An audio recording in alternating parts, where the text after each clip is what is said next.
What's up, guys? Welcome back. The first card of the discard pair in Corvus Glaive comes out on Tuesday, and is he going to add fuel to the discard and ramp archetype? What are his best synergies, combos, and is he going to be worth buying? Alex and I are going to break him down. We're also going to be talking about cards that deserve to be great in Marvel Snap, from Captain America to Adam Warlock. We have a lot of great cards that are iconic, and they kind of suck in Snap. So we're going to break down those cards. And then lastly, guys, we're going to talk about the Power of Love event. What do we like? What do we hate? What would we like to see in the future in regards to the balance patches in Marvel Snap? We'll talk about that all today and more on this episode of the Snapchat. And as always, I'm joined by Mr. Alex Coccia on this fine Monday morning. Buddy, how you doing? Another great week in Snap. We had the Power of Love. Did you feel the Power of Love over there? Did you do Valentine's Day celebrations as a husband of 20? My Valentine's celebrations, I mean, listen, I got to tell you, husband of 20, actually, I think it has been like 20 years since I've been with my wife. I mean, we started dating in like grade 11, I think it was, grade 11. Oh, high we school. got married. I'm 38 now. That would have been 2002. We started dating 2003. So yeah, oh my gosh, has it been that long? We've been actually together for over 20 years. To answer your question, no, I played Marvel Snap. I streamed it. I made a video.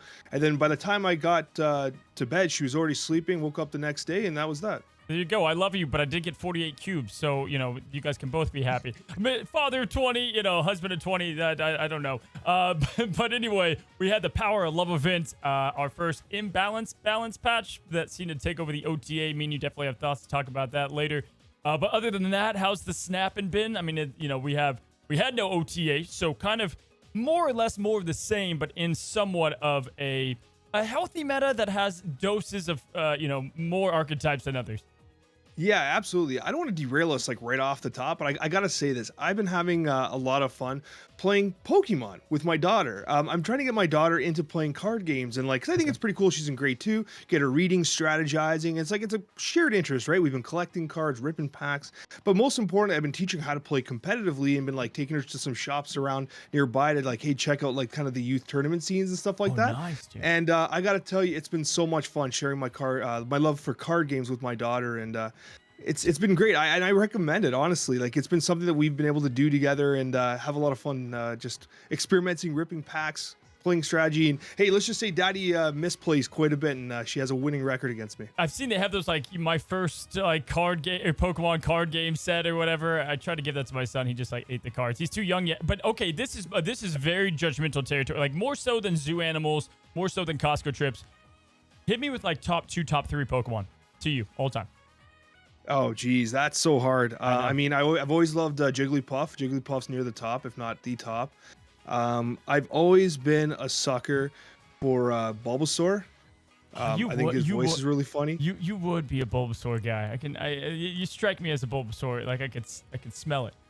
Yeah, and when I actually play the game, I've always been a huge fan of Gengar. I don't know what it is. I really like Gengar. I think he's so badass. And then I think I have Legends of Arceus, I think it's called, the one where you kind of took a free roaming one. I got this gargantuan Gengar. He's huge. He's one of my favorite Pokemons I've ever gotten. Pretty much, without question, it's just Gen 1 for me. If I'm gonna say so Squirtle's top of the top. Gotta love Squirtle. Blastoise is right there with him because of the same. Gengar's a good choice. Alakazam slaps. I like a little Alakazam. What about a legendary? Oh, legendary. I mean, it's hard. I've never been a Mew or Mewtwo guy. I've just never been. Okay. Zapdos is a legendary, right? Yeah. Oh yeah. Zapdos. Zapdos. Yeah. Slaps. So I've always been a fan of Zapdos, but I don't think I've ever actually caught Zapdos in the games. There's Pokemon I like that just sucked too. Scyther was my guy, but in the first one he just sucked. He just looked cool. He did, but he hit a paperweight. He didn't do much, man. But dude, I mean, I would say I always ask people when I meet them, what is your most influential game of all time? Not maybe your favorite, but something that meant a lot to you growing up and shaped the way you are as a gamer. Pokemon Red and Blue, man. That was core piece of me in my childhood. I remember being a kid and my sister bought our first family computer. She's 12 years older than me. She was in university. I was in 4th grade or something. And I remember she brought home this brand new PC. It was terrible by today's standards, but I remember installing, I think it was Pokemon Red via emulator. It was the first kind of software thing I had done on a computer before, because I needed to play this Pokemon game all my friends were talking about. And I remember playing the emulator, and I remember it was Red and Blue, right? You had to pick either Charmander or Squirtle, and then they came out with Yellow eventually, which allowed you to pick between all three. And were you ever able to pick Bulbasaur? I don't think so. What kind of Canadian versions were you playing? Wait, hold on, Alex. Red and blue, you could pick all 3 starters. But then yellow, you had Pikachu, and then you could get all 3 starters. Bulbasaur was always on the equation, but people just chose not to pick him because he sucks. Are you sure? I was under the assumption that if you had red, you could not pick Squirtle, and if you had blue, you couldn't pick Charmander. Maybe Bulbasaur was always selectable, but those 2 were exclusive because you had to get the cable and trade. Don't you remember? Your boomer's showing. No. Listen, I would delete the channel. On the comment section, I would delete the channel if you couldn't get Bulbasaur in red and blue. I'm sure of it. I'm sure of it. There's exclusive Pokemon. You're not wrong. But Bulbasaur was always in the equation. People just didn't pick him. Okay, we're talking like 25 years ago now. Actually, way longer than that. So maybe my memory's a little rusty here. I can barely remember what I got for breakfast 25 minutes ago. So you're definitely, you're good there. Well, you know what? Okay, you said not to derail us, and here we are on our new Pokemon podcast, everybody. Let us know favorite starter, and if it is Bulbasaur, I'm sorry. It's probably Charmander. You try hard. I get it. Squirtle's the best. Alex, what are we talking about on your side of the Snapchat, though, bud? Cozy, we're going to be ranking Cull Obsidian. We've had a week to play with Cull Obsidian. We're giving our final impressions and rankings. Also, we're talking about the cards on the rise. You mentioned before that the meta's in a pretty interesting spot, but that doesn't mean there aren't some meteoric risers flashing through the meta. Then we'll be doing, as always, our Snapchat mailbag. Well, buddy, we got ourselves the discard weeks have begun. We have the 2 back-to-back discard options, which, it's been since truly... What, is it Silver Samurai? Has it been that long since we've gotten a new discard? I feel like we're missing one. I don't remember now. I think we are missing someone too. Samurai was relatively recent. Oh man, someone's gonna call us out on it. We are definitely missing a more recent one. They're all Meek. It was Meek was the last one. But, Meek, but it's not a discard enabler. It's like so it's been a minute since we've had anything spice up. If anything, we had things spiced down with American Chavez. So definitely exciting to see a couple of weeks dedicated towards an archetype that we definitely want to go ahead and spice up. And that's going to really be a huge subject around today's topics. We're going to be talking about discard, but also ramp and in general, Corvus. Now, before we talk about Corvus, let's go ahead and quickly talk about the spotlights, and we'll start there as always. I know we've done spotlight videos, both of us, but let's go ahead and break down. X23 is going to be on the spotlight week this week, as well as your man, the Gladiator, in a really good variant at that. Bro, I don't know about you, but this is a good... If you don't have a card this way, I get it if you don't like this card, but Corvus is not a bad consolation prize. It's not a bad price. And then you get Gladiator X23. This is a phenomenal spotlight week, yeah? This is great. I love this week for one reason and one reason only. You were really high on X23 at launch, and like some people kind of disagree with you. I even disagree with you. And then now you've been proven to be correct over time. And Gladiator, I was so high on Gladiator. He needed a buff to get there though, but I was high on Gladiator. Now everyone's playing Gladiator, and my boy is in the spotlight caches, and people are actually excited to get him. I was getting questions how to replace Gladiator in this deck. I was tearing up. I was so happy, Cozy. I was like, yes, Gladiator's back finally. People saw what I saw all along. The week of the Snapchat right here, guys. That means you're going to get good luck if you're listening to this episode. You're going to get your pulls, guys. But yes, definitely a very fire week though of cards. Just where you really can't miss outside of the token pull.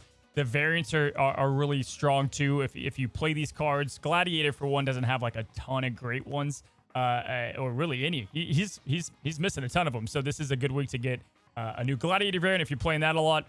And then of course we've got Corvus. Who I don't know about you. You've seen MC. You've seen Infinity War. Yeah, you've seen the last 2 in-game Infinity War.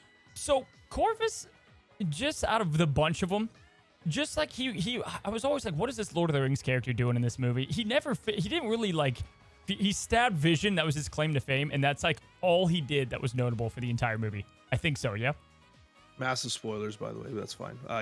So Corvus, I thought was cool. Actually, to be honest with you, the entire like the Thanos goons, I didn't quite realize who they were. In fact, it wasn't until recently that I was watching it again. I was like, wait a minute, that's Ebony Maw. How did I not figure out that was Ebony Maw? And then like it actually, Ebony Maw is super badass. Maw's killer. Maw was by far the strongest one of the bunch, like in the movie. But Black Swan's not in the movie. No. Black Swan's not, Supergiant's not. Those are more, I think people were shocked that they left some of those off. Like, here's the thing, they leave things off like that. Like Adam Warlock, who we'll talk about later. But Adam Warlock was like such a prime circle of the Infinity Gauntlet, and he was left out, So I think they just choose to do that sometimes. Yeah, fair enough. I guess gotta pay actors and stuff, I suppose. I don't know. But Yeah. Corvus Glaive was always kind of an interesting character. I didn't realize quite their affiliation, but obviously I knew them as like the goons of Thanos and like Yeah. Cull Obsidian. I think Cull Obsidian had a couple different names. I think in the comic books he's named one Yeah. thing Black else. So I Dwarf. think Yeah. they changed the naming around a little bit, but regardless, I think they're really cool characters. And actually, Proxima Midnight was amongst my favorite. The choreography around the Proxima Midnight fights was pretty damn cool. Yeah, dude. I think what stinks is like because they're like, oh, they're just the goons of Thanos. It's like they're supposed to be super badass. Like they're supposed to be like really strong. But when you only have one movie, you can only do so much, right? Like you can only maybe two. You can only do so much to like build up a character's BA-ness and have scenes where they win and stuff. Because the good guys typically they have to win. But yeah, like Ebony took on some of the strongest heroes and whatnot. But to not go down Pokemon then MCU, let's go into Snap here with Corvus. So Corvus, if you don't know, he's a 3-cost. 5 power card. On reveal, discard 2 cards from your hand to get +1 max energy. Now, when we looked at these earlier, I was a bit more hot on it. You were a bit more not on it. And in general, let's start there, buddy. What's your star rating? I'm still leaning towards 2 stars. I'm still leaning towards 2 stars. Yeah, I know I was really low on it, and people were kind of roasting me for it, but I even sat down and was like, okay, let me try and figure out some lines, see if it can like, play in different unique ways that maybe I wasn't considering. And I ultimately just ended up falling like, no, man, I don't know if this card's that good. Like in straight up discard packages, it might be absolutely fine. But like, oh man, like I tried to go down this route of like, okay, what if it actually is a card that you play in a ramp list with like Wave and Electro? Does it serve the same purpose? But discarding 2 cards like that, I think would be detrimental because like if you discard an Odin and you're holding your Doom, then that combo gets messed up. And if you discard, Doom and you still hold Odin, what the hell are you doing? So like, I don't know if it works there. And I don't know if it works, like, I don't ever really know where discard wants the +1 energy. So I'd be interested in your thoughts, Cozy. Sell me. You're not far. I mean, here's the deal. This is a card that we're going to have to play with. Like, no question. Like, we're going to have to test them out, see how the play lines work, because a lot of what I hear is like, oh, discard doesn't need extra energy. And you are correct. In the current builds of discard, we don't. We don't have a card like this. We haven't added him to the equation, right? So that's kind of my first hit there. We have to do a lot of testing there and see if he truly brings not only a new important reason to play him, but also for the ramp archetype. And today we're going to actually break down some of these combos and see, okay, if we got rid of X card, could you still play X card? Because 6 costs are still 6 costs. If you get rid of Odin, you still have Doom Blob. Pretty good combo. So it just depends on what those lists look like, and we're going to break those down. My thought is I'm going to give him a 3 to 3.5 this week. Easily his worst week. We say this all the time, guys, but it's his worst week by far because this is and I talked about this on my Spotlight video. You got to get Midnight. You got to get Proxima Midnight if you're going to get Corvus. They just go together too well. And I know it doesn't seem like that much synergy, but it's massive synergy that we want. We want another card that wants to be discarded, right? So at this moment, we can kind of start there. Corvus is going to be getting rid of 2 cards. Now, it's going to be a card and a card, not 2 cards at once. It's going to work very similar to Hellcow, which has kind of wonky mechanics, right? So Hellcow can't get rid of APOC twice. It only gets rid of APOC one time, which is a bummer. I was actually kind of hoping Corvus could fit the mold of getting rid of APOC a couple of times. So that's the biggest knock on him that I have for that engine per se. But in general, when it comes to cards that you want to discard, we're starting to get more of them. Alex, we've talked about this. We're starting to finally get more of these options. But the question remains, are they cards that you want to even put into your deck in the first place, right? So right now, at this moment, Helicarrier just got a nice buff up. We can get rid of Helicarrier to large success. We actually really want to get rid of that nowadays. We have X23. That's, obviously going to be included in this week for a reason. And then you have Wolverine and what's the last one I'm missing here? Oh, Swarm, probably. Swarm, and then, Proxima Midnight. If you add her to the bunch. It's a lot of cards. It's a lot of cards that you are in APOC, obviously. So that's a lot of cards that you are like, hey, I'm all good with getting rid of these. Do those fit into a deck? What do those play lines look like? And what can you do around those? That's going to be our core subject of today. So let's go and start with discard, man. What are you playing in discard these days? How do you feel about the archetype without Corvus? So the thing about discard right now is that I think there's discards like a tale of 2 beasts, right? You have the Black Knight style discard and you have the Apocalypse style discard, and they don't really mix that well together. The Black Knight discard's highly targeted. You're only running a few discards, like you're running Blade, you're running Sif, and that's pretty much all you really need. You can add some extra periphery cards as well. But you're hitting the chonky boys, you're bringing them back down with Ghost Rider. you got a massive Ebony Blade. That's kind of the strategy there. Now, the way I think Corvus Glaive's going to work is going to be on the other side, where it's going to be much more of an Apocalypse style discard. And I don't think that they would have changed America Chavez without having Proxima Midnight and Corvus Glaive coming in the pipeline. I feel like the development team would have looked at this and said, okay, we're going to take out Chavez from dependable discard. We need to add something back in. So when I look at Corvus Glaive and Proxima Midnight, I feel like it's the answer and the power replacement for Chavez. But I'm still not sure if it actually does that. Now, in theory, Glaive will allow you to play Apocalypse early. But Apocalypse being played early does not allow it to kind of ramp up in the way that traditional discard using Chavez would allow Dracula to pop it off. And that's what pins down my star rating. I don't see how it completely replaces Chavez in dependable discard, but you're right. Proxima Midnight changes a lot. We don't want to talk too much about both of them at once, but you said it perfectly. It's going to be tricky to make him work this first week because Proxima is such an amazing addition to the list that he's ultimately going to be good in. I mean, this week it's going to be more focused on ramp, I think, with discard list coming out, and probably like a lot of people are going to be playing discard. But the ramp focus of that is going to be more because you don't have one of the cogs in the machine. But then when we have Proxima, then we can do more, and obviously we could say more topics for her next week. However, let's just start here, okay? Let's go and just start with Corvus as a card. Let's get rid of his ability completely outside of discarding 2 cards. Let's just have that, right? He's a 3/5 premium stat line card that discards 2 cards in the discard archetype, right? So even if he does just that, you have a 5 value on there, which should have that with, we've seen that with Lady Sif for a long time now, okay? You're getting rid of 2 cards that you don't get to pick. There's the con side.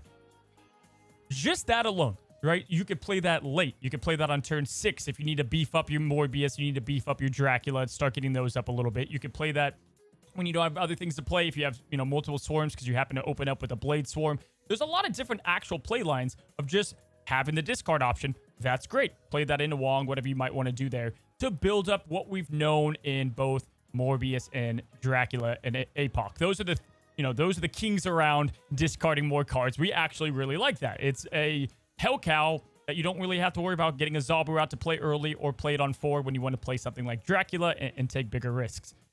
So the +1 at max energy from that point forward, if we just look at the decks we play now, is just a bonus, I think, right? Like, yes, you aren't building these builds to play APOC early, but there are plenty of examples where you want to play maybe 2 3s, or you want to play multiple cards at once. An extra 1 energy can maybe get the Blade out there if you were playing, let's say, Dracula on turn 5.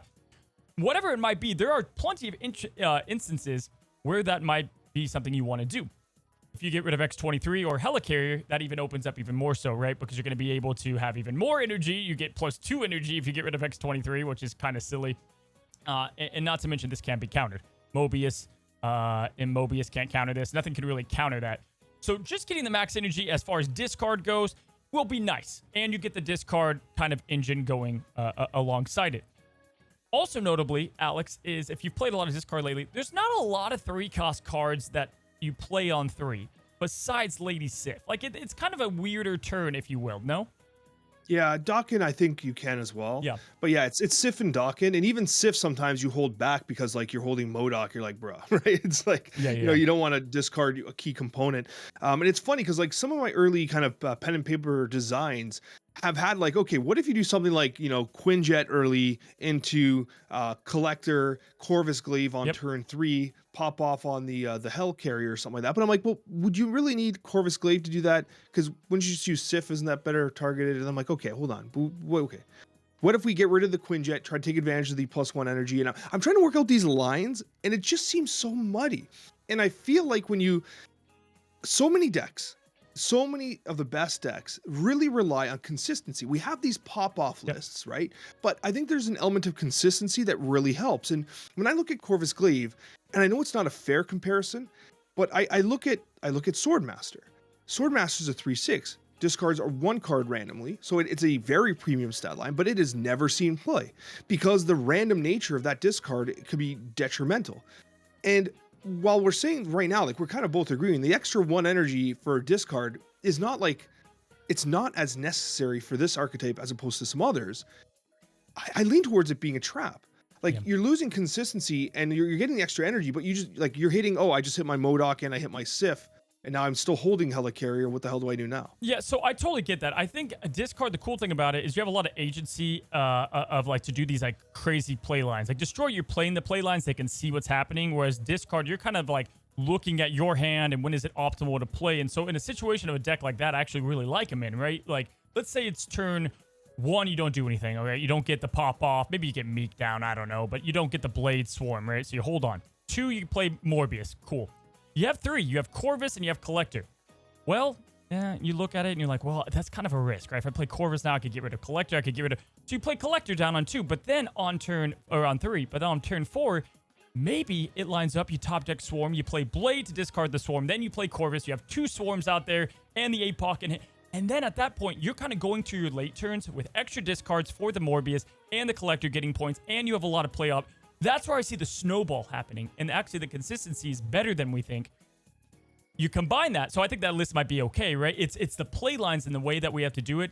But then you combine that with, okay, well, what other options can we throw in there? Is it now time where we look at these lists and we throw in Hella? Whereas it's like, okay, we really want to make sure we hit one of these cards like APOC, Proxima, Midnight, and Swarm. But if we don't, we can Ghost Rider or Hella something out, because we have that extra energy. We can, if we get rid of, let's say Collector and Morbius, you're like, oh God.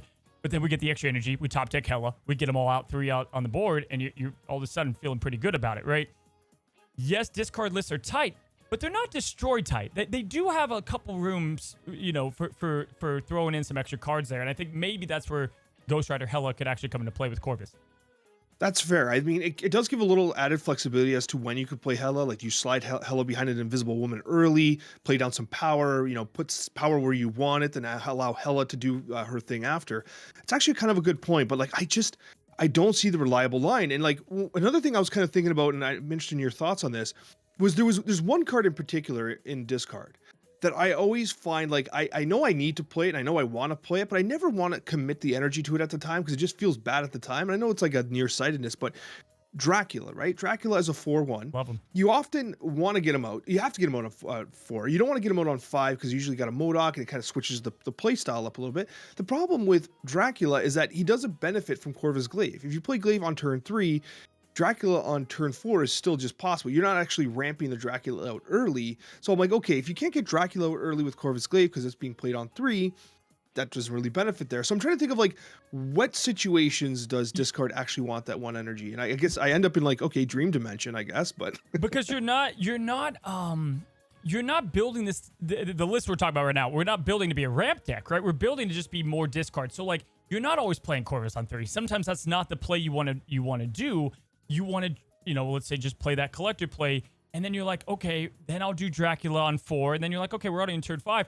It's still 2 discards, right? And then if Dracula's already out and you play Corvus, it's 2 discards. You get to play another 2-drop most likely if you have that in there. Then you're you already had this huge APOC you're able to build up. You're able to have the MODOK play if you want to go that route. I actually think he helps Dracula a ton because you can even play him on turn 6 then at that point because he's only 3. And then you could get 2 pop-offs on that. And yeah, you only get the APOC up once, but we definitely don't, hate that option. So I don't think he doesn't add to Dracula. And I think the more cards like Wolverine and X-23 we have, where they're just going to go on the board if they get discarded, you're continuing to thin that deck and continuing to have Dracula have like his one group of focus. So I actually think there is some synergy there. I get what you mean, and I get how we've been playing discard. I just see us playing it. I played a lot last season. I think you remember me talking about. And the deck that I played was all about Ravonna. And it played Morbius, Dracula, and it played Arnim Zola. And it was super fun. And so when it comes to ramp, let's talk about ramp on its own in a second and look at discard ramp. Arnim Zola is definitely a play, without question. What are some other standalone cards? Hella, like we just said. Onslaught, I think, is super interesting. I think you could work Onslaught into maybe this list with something like Morbius. There's these single-handed cards that might not be bad on 6. Is there anything that comes to mind for you that you might actually... Oh yeah, Doctor Doom, Magneto. One of the decks I was trying to come up with is, okay, what is like a new style of Hella deck that actually plays Hella as a backup, but really is a ramp list that allows you to play down massive cards. And then you could even, can you do something like a Ghost Rider Odin, or you just use Hella? I was trying to figure out the lines with Corvus, but the problem with Corvus is you really don't know what he's discarding. With MODOK, it's like he's discarding everything, right? Yeah. So it's like you kind of know what's up, you know what you're getting. And I was like, okay, how do you build those types of decks, right? Do you build them with like X23 as like an available target to ramp out even further? Because actually hitting X23 is crazy with Corvus Glaive. It's crazy. Because that allows you to play a 6 power card on turn 4. That's actually insane. Like that's one of the lines I'm like, whoa, on turn 4, I can actually play Doctor Doom, right? Crazy. But your hand has to be set up that perfectly, right? And so there's definitely potential, but like you said it before, we got to test this card. Let's talk about ramp then, right? So like discard ramp, and I'll just say this: Arnim Zola, Dracula. If you haven't done it, super spicy. If that can work into this, I'm gonna be doing that because you're with Corvus, you're thinning your deck. Then you can do the Arnim Zola on the Drac. Yeah, you'll have to have some top deck and some luck, but then if you have Hela, who knows? Let's talk ramp though. Right now we've got Electro, Wave, and Psylocke. Right, those are our options to in X23, but you know what I mean. These are the staple ramp cards.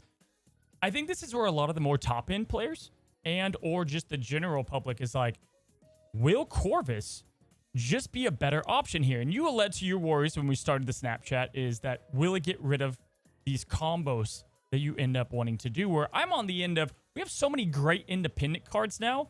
I think you could build your deck around it and not care as much.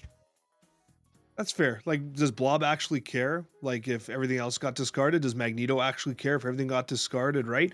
I mean, really, the only ones that really care would be like a Doom Odin combo, which has been a staple of like a ramp into Sandman Doom Odin, because you can attack multiple locations they can. Even something like a Vision. Does Vision care, right? No, probably not.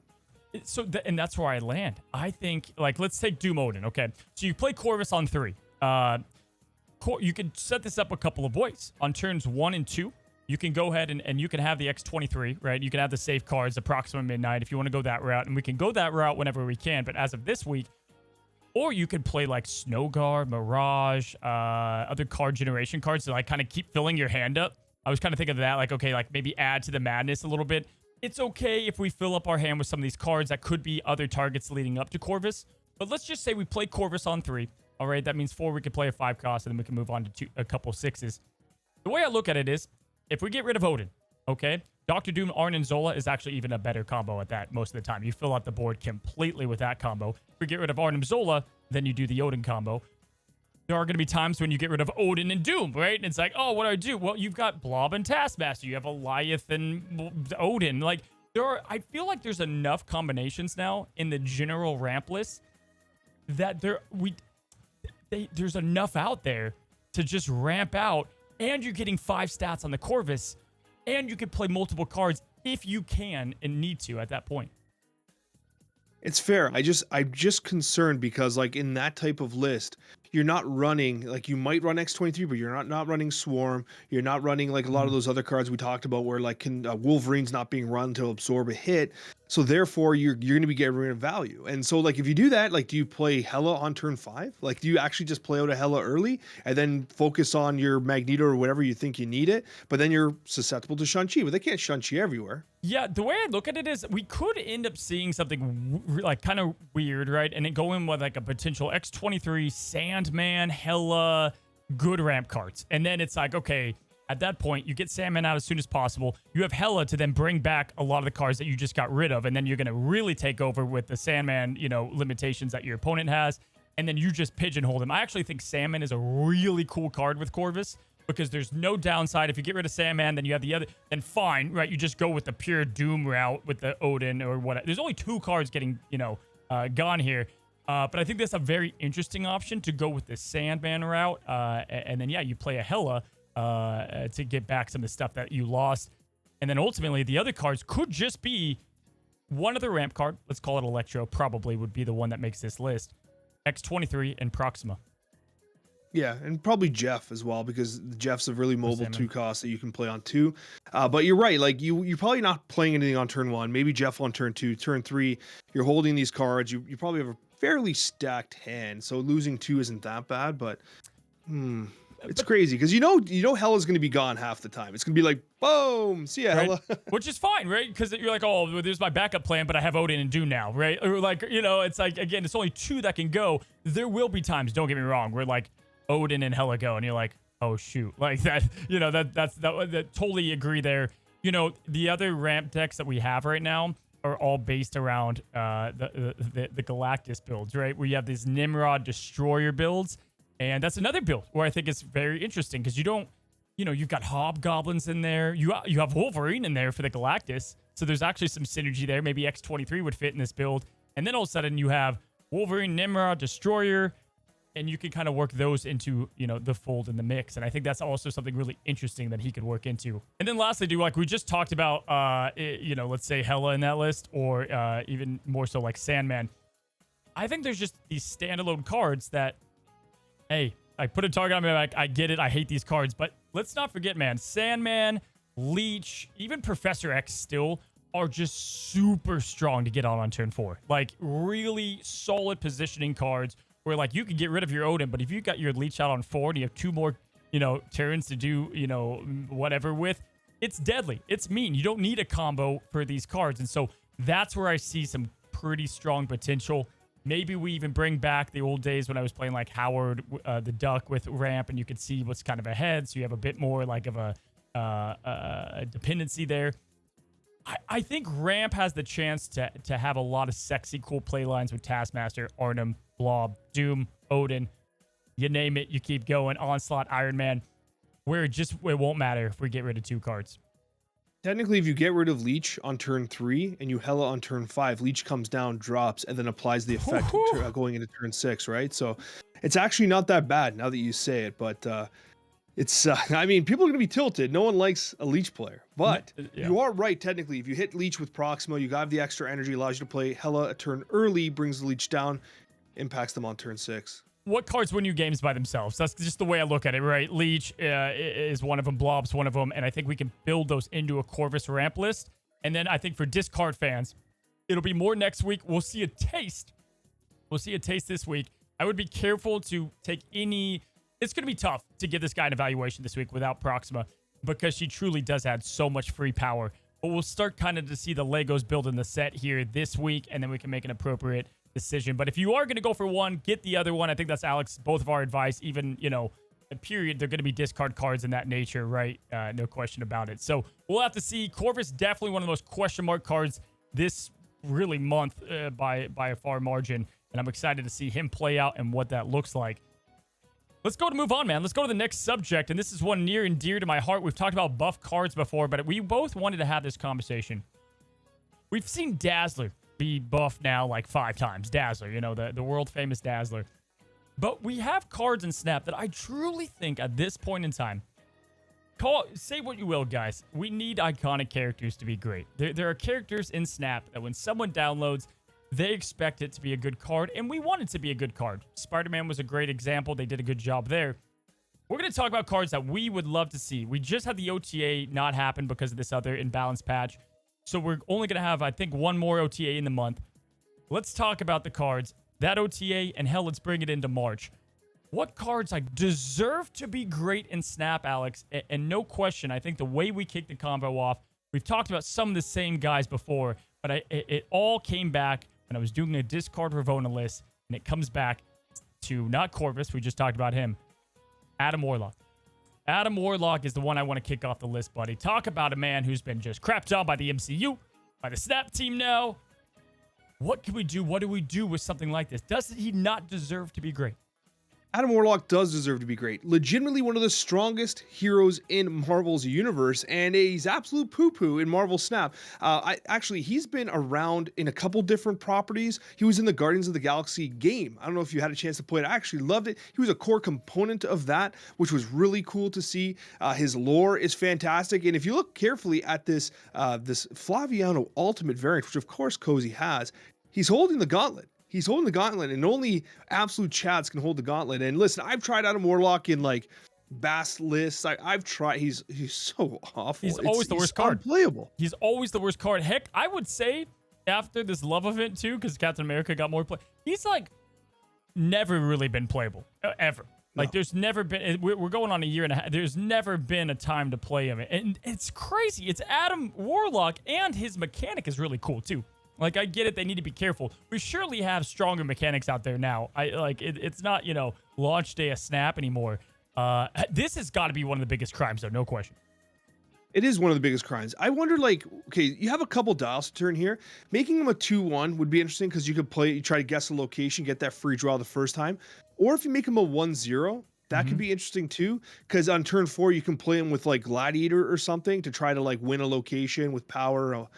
That could be interesting too. I just wonder. I wonder, like, I understand how they want to restrict the card draw. I understand the card draw mechanics. They don't want you to have your pop off every single game. That's why you got to play something like a crystal if you want to have more consistent draws. But at the same time, this card has felt absolutely awful for one of the most powerful heroes in the game. The power fantasy doesn't work with this card at all. Yeah, no, I agree, man. Or even making him like they could even experiment making him a high cost card with power to boot, and then it just like, yeah, I get it, that's strong, but you're not playing something else instead of that at that point, right? And then it's like you're just kind of going for the draw combo, and then you have to kind of maybe rely on magic. Like you could go that route too. There's a lot of dials. We talk about that. Are there dials to turn on some cards? This is one where we have those dials. They're available. Alex, other iconic characters, and guys, this is one we want to hear from you guys, both in the comment section. Also, I don't think we've ever asked for this, but if you guys are listening and you enjoy the Snapchat, it helps us both a lot if you do leave a review on Spotify and on Apple Music and Google and all the great podcast places. What's an iconic character, buddy, that deserves to be great? Star-Lord. How can it not be Star-Lord? I mean, this card is one of the most unplayable cards in Snap right now. People give it the defense of, oh, it's a beginner card. No, man, Star-Lord's got to be playable. Okay, it's got to be playable. Look at it. He looks exactly like Cozy. +1 power couple arrow. By the way, best tweet of the century. I just got to tell you right now. Dude, okay. First, I'm glad you brought up Star-Lord because we had a small sizzle of him having synergy, right? Like of like being a reason to play in this week. And yeah, I mean, maybe I'm a little biased because it's the Cozy card. More so though, why? Like, man, why don't we just have the Guardians of the Galaxy? You know what I loved from this love event, which we'll get to it, but I loved that there was like this synergy of like light common cards, right? Even if they weren't all great. Give us the Guardians of the Galaxy to have synergy. Play all 5 of them. Get +3 around the board. Whatever it might be, like, give that synergy there. I think not just Star-Lord. Star-Lord leading the pack, because surely he's the infamous one, alongside probably Groot as far as, like, fan favorites.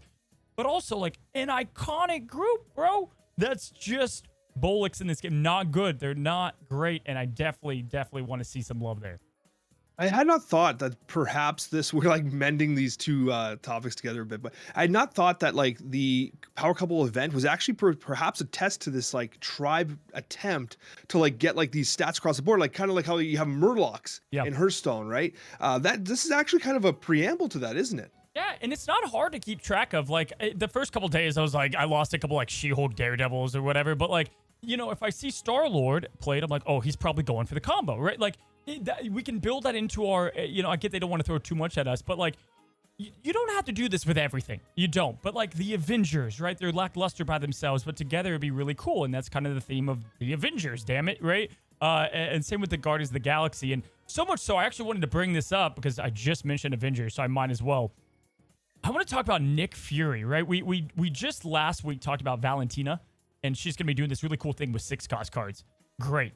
Well, that's going to hurt Nick Fury a ton. I think Nick Fury is now like, what am I doing?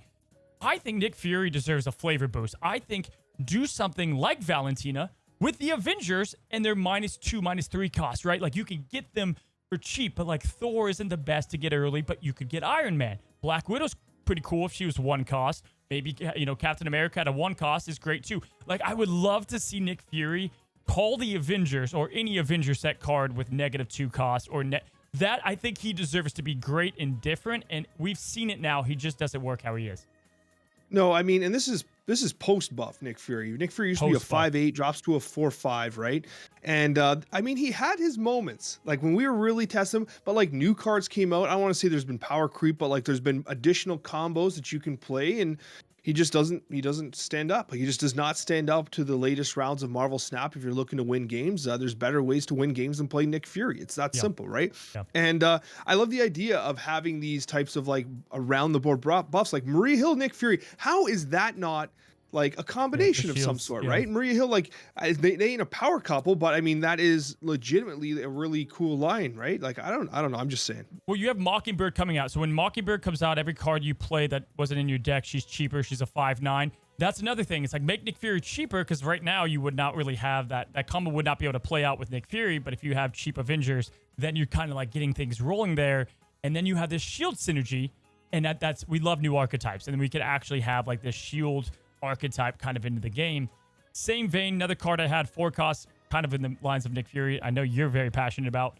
What do we do about Captain Marvel? What do we do here about her? I don't know. This is like, okay, I get asked this all the time while I'm streaming. People are like, Alex, what's your favorite card in Marvel Snap? I'm like, it's Captain Marvel. Like, it really is Jeff. Like, Jeff's like my actual favorite card that I play the most. But in terms of card text, flavor, and watching it do its thing, Captain Marvel's my favorite, right? And I think the card is an amazingly well-designed card. It just can't be 4/4. Like, we had the moment where it was actually playable, and then it gets nerfed right to 4/4. Like, clearly it was too much. It was too much of a heavy-handed nerf. It's just such a damn shame to have a card as good as this doing what it's doing. And also, if we're gonna buff it, can we please fix it so it doesn't just do like higher, further, faster and just fly back to its original spot? It should do like the Gladiator thing where she says like, damn it, and it doesn't move or something. That's a whole other conversation. But Captain Marvel absolutely shatters my heart that this card isn't better. And even like if she can move to win the game, she gets +1 to help that lane or something. Like I get that, like 4/4 base stats, but if she can move, and it's like +1 to get that, like there's a way you could balance that out a bit more. When she came out, everybody was only playing her. I get it when she was like the 4/5 line or whatever. But at the same time, like we've entered it. It's been 6 months, 7 months. Like we're in a new snap meta. Maybe we kick the tires on that again. Definitely want to talk that. We don't want to be a broken record. I know the listeners are going to want us to break down Captain America, Colossus. We've talked about these 2 cards to great degree. Both of those, we could just say it's a crime. It's a crime. They deserve to be good. For those that don't say Captain America should be good, guys, I mean, come on now. I would say borderline, if you know people that don't even play or know Marvel, Captain America would still be in their list of 5 heroes. He's just iconic for synergy. Is I think what gets me like sad about him, right? Like Captain America is the guy that brings people together. And in Snap, he's ass, right? He's not America's ass. He's just ass. Yeah, that's right. He is not America's ass, in fact.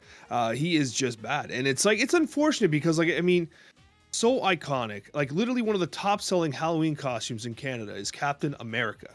Let that sink in for a sec, okay? And so, like, yeah, extremely iconic. And he just doesn't do it. He just doesn't do it. But you know what? We had a taste of it with the power couple. And like as a 3/5, he's amazing. I was like, hell yeah, this is great. It's funny what some additional power can do to a Marvel Snap card, right? Yep. And so like I think Captain America needs something. We've joked around in the past about maybe he throws a shield and debuffs enemies bouncing around, or like he does something across the board more because he's the leader. Yeah. Like you talk about the Avengers and people talk about, oh, you know, Tony Stark, this and that, Nick Fury, like the actual heart and soul is Captain America. Right, when I hear Avengers a symbol, I don't want to see a +1. You know, like I want to see some, and that's where it's like maybe of old I used to not want these kind of like synergistic archetype plays, but like the more you think about it, it's like, man, how cool would it be if you could pull off the card draw to get the core line Avengers and then Captain America just a bigger buff to everyone. Like I really think at the very least they test this out in these imbalance patches. We just see how that works. What if he's a 5 cost that adds a Avenger to each location? That'd be so cool. These random Avenger things I like because there's enough, not bad ones, but there's enough that aren't like soul impacting, right? That like if Nick Fury gave you them at -2 cost or Captain America like summoned them, it wouldn't be like Mantis comes out. You're not gonna be like, oh, you know, like it would be so cool if they went with the big pool of Avengers, right? And then there's like so many different things that could happen from it. I like the idea. Listen, to kind of wrap up some of the cards that I want, another one I had on my list that I kind of want to pick your thoughts about. I just watched X-Men, First Class. Really good movie. I also watched X-Men's Days of Future Past. Both those great if you guys haven't seen them. Those are the 2 worth watching, I think, that have come out recently. Have you seen either of those? I haven't seen them yet. Oh, dude. Okay, go watch. Start with X-Men First Class, bud, and tell me what you think. It's fantastic. It's like the origin of Magneto, Pro X, all them. I bring it up once a week. I've been doing the animated series, which I can't believe cards that deserve to be great. You didn't bring up Jean Grey. I just watched the Dark Phoenix I have it on here, stuff on X-Men. So anyways, please bring up Jean Grey at some point. Cozy. Come on. Yeah. I mean, guys, without question, I think in this First Class, right, they have some of the OG X-Men in there. Also, there's a trailer for the new animated X-Men. We derail, but really good. Go check that out. I think they paid it the service very well done. However, Quicksilver, man, I'm watching Quicksilver in these movies, and you're gonna see you're like, this is one of the greatest animations of like super speed that I've ever seen. I get the effect. I understand the core effect. I almost just wish it was on another card. I like Quicksilver's so iconic within Marvel that I would love to see him do something different than whatever this is. And we're derailing, or we're going back a little bit. The only use I can think of Quicksilver, and I don't know how I missed this on the Corvus Glaive talk, I did tease Agatha. And I do think that Agatha, with Quicksilver and Domino to have these like early play lines with Corvus as the option, with like APOC, and you have these other big cards to play. Agatha goes out on 5, you play a big card on 6. I honestly think it has a flying shot, but that's really the only place to play Quicksilver. Yeah, that's hopium. That's definitely that's huff and hopium hard. I don't know, man. I don't think Quicksilver is ever going to be changed. I think the Second Dinner is so just digging their heels in on Quicksilver. They're like, no, this is a card that allows us to not have to have anyone complain about turn order or drawing or mulligans. This is like the never ask us about mulligans again card, and that's enough for them, I think. Yeah, it's fair. It's fair. I think I just wish it wasn't on Quicksilver himself, right? Like, I just enjoy the guy as a card. So I had him on my list, and on that note, First Class, you've talked about her a ton, but White Queen is on the First Class movie, and she's like... I didn't know that. Oh, yeah. Seriously? I always wondered where she was from. Yo, dude, watch that movie. She's pretty much this variant. I mean, like, you watch it, and you're like, whoa. First, she's a babe, but second, she's insane. Like, she seems very strong, and she kind of showcases some of her abilities that I don't even think people know that she has, and I'm watching that, and I'm like... Dude, in Snap, she just gives you a copy of a card that, you probably won't even play. Like, it's crazy what White Queen is in comics and in Marvel. And in this game, she's fallen off pretty heavily. So I definitely want to see her be great. I feel like this is one of the most power creep cards in the game, thanks to Loki. I mean, why play White Queen when you can just play Loki type thing, right? Yeah. But one thing I will say as well, you might have to take this variant off the screen before you get the monetized bot. This is out of control. I know. But yeah, White Queen is one of my favorite cards in Snap. I like its design. I think you just add more power to White Queen, and she's probably better. Call it a day. I think she can go up to 4.7. 4.7, 4.8. Is anyone really complaining? Especially with Loki being what it is? I don't know. 4.8 might be a little high. But anyways. I agree. Well, let's go ahead and wrap it up, man. Those are the cards we want to be see great. Let's wrap it up with our thoughts on the Power of Love event, the Imbalance Balance patch. Overall review, overall thoughts. Hit me. I like it. I like that they took a chance, did something a little different. We didn't get an OTA, but we got something, and it changed the game. It made the meta a little different, and it impacted meta decks and stuff like that. Some of the usual suspects were still just the best decks, but I liked the idea that this gave a lot of people a chance to experiment with some different types of cards, and also with a lot of these cards are beginner-friendly cards. That's something I think a lot of people didn't realize. These cards are pretty accessible across the catalog for almost all players, so it actually evened the odds. For some players, like, well, I'm just going to play my meta Loki deck, or I'm just going to play my meta Thanos deck, and some pool 2 and 3 gamers like, hey, actually, my Agent 13 and Cap is pretty good right now, so I can play Scarlet and Vision. I have these cards, right? So I think it was cool. For a first run of the event, I thought they did a good job. I think there's things I definitely would change moving forward, a couple of things, some tweaks. Don't get me wrong, I love this kind of stuff. This creativity, super fun, also thematic, feels like, like we just mentioned, you play a little bit of Captain America, you get the agent out there, you're like, hey, cool, like, get some synergy. Obviously, they left out some combos. Jane, Thor, they don't need the extra combos. They had to leave out, I get they had to leave out some. Kind of left out some obvious ones, like Jean Grey, Cyclops, Wolverine. I was like, come on now, we got to see some of that in here. I think there's some, like, iconic love couples, but I guess where do you draw the line? For me, though, what I would like to see if we get more of these moving forward, I don't love that they're in place of OTAs. I think it's okay if they do they plan it on an off week or something like that. We don't want to ruin our flow that we've been having going so well for a while now. We've proven that if we don't have an OTA, it can get stale. So I don't want that to happen. Also, and I might be in the minority here, if they're only this strong buffs, like they're not like world shattering, right? I kind of want 2 weeks, not 1 week. I think 1 week is just too short for us to make content on, for decks really to be discovered, for whatever it might be, that by the time it passes, it's okay, right? And it's not as bad as a hot location. As long as it's cards like these, I think I would love that. You bring up a great point, because like the interactions I had with the community about the event was like, people just kind of, I don't want to say didn't care, but like it's fleeting enough that people are like, nah, I don't care about like what decks I can use with them. Like I'm just gonna Yeah. play my usual stuff. I splash them in if I want. Like they're gonna be gone. If it was an OTA, people are like, oh, these are permanent changes. I want to see what's up. Holy But crap, like, yeah. how is Cap getting +2 not like exciting? But like people just didn't respond because I guess it's fleeting enough that they're like, I'll just be gone. Who cares, And right? it's kind of bad on two parts because if it's not there too long, then it's like you're building it into, we have to build this into our memory, right? Like She-Hulk has Daredevil and you have to start building it. But when it's just like 7 days, it's like so quick and it's gone. But if it's 2 weeks, you have more time to kind of like, digest these things. And I feel like that's what I would like to see moving forward. They got to keep it on not OP cards because then if it's like an OP combo, we don't want that out for 2 weeks. Like there's a balance here, obviously. Let's talk about, though, things in the future, other events that we might see. I think there's a lot of room here that we could, bro, movie releases. This is perfect. Deadpool's coming out in July. Dude, hit us with a small Deadpool, new synergy, right? Wolverine and him play together. It would be super cool if they get a little something going on. It's a movie with multiverse, so we're bound to see a lot of different characters in there. So, like, movie release, I think this is perfect for a 2-week bender. You could even do like iconic things like villains and heroes. You could do X-Men, Avenger. You know what I mean? I think this would be cool to see in the future. Kind of. I love how Cozy's trying to like bait the comment section by asking for a Deadpool buff. Like, oh my god.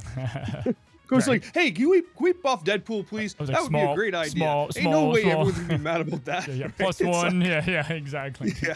But no, I do like that idea too. And I mean, even like major comic releases too. Like why not kind of feature that in the store or something like that? Have a buff to a card. I think that's a cool idea. Holidays, man. You go Easter, you get just a bunch of animals. Like animal cards are buffed up. Fun stuff like that. Halloween, you could get like the scary ones. I just came up with a crazy idea. It's so stupid though. I hope they do it though. Okay, you're allowed to steal this second dinner. You got my full permission. A special card releases by surprise on Easter. The Easter Bunny card. And it is like, I don't know, it's just like, it's drawn by a kid. It's the Easter Bunny card. It's like a 2/3 that does something stupid that just changes your entire hand into eggs, chocolate eggs. And then as you play them, I don't know, blob gets bigger. Listen, and I'm not an expert, but I think second dinner, they're going to be like, hey, we're going to take that idea. We're going to put it right up here, Alex. We're going to put it right here for safekeeping. If we, year seven to snap, we need something. They're going to pull that on you. I like it. Release all of them, though. Santa Claus, Easter, you might as well get the whole bunch out, right? Uncle Sam, screw it. Whatever. Like, just get them all. I don't even think. Do you know who Uncle Sam is? I know Uncle Sam. He's the one with the poster, We Need You, or Okay. Uncle Sam Needs You. He's like there doing you the go. thing. Captain America selling and Uncle Sam from the kid. I love it. Hey, listen, guys, another great week of the Snapchat. We're going to be going over to Alex's side, talking about Cold Obsidian, talking about cards on the rise, and the good old Snapchat mailbag. We're going to see who is right. Is Corvus good? Is he not? Next week's Proxima. We got a lot of great stuff to talk about. Until then, guys, have a good one. Have a great one. Until the next one. Happy snapping.